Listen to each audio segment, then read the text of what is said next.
Install Android 10 on BLU Advanced L4 via LineageOS 17.1 GSI Treble ROM. Please check the description for important notes and all the download links.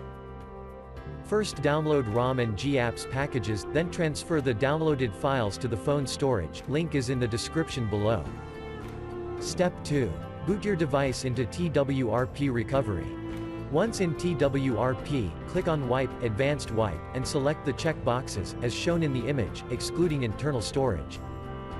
Step 4. Swipe the button to wipe the device. Step 5. Go back to the recovery main screen, and tap on the Install button. Step 6. Navigate to the storage, and select the ROM zip file. Step 7.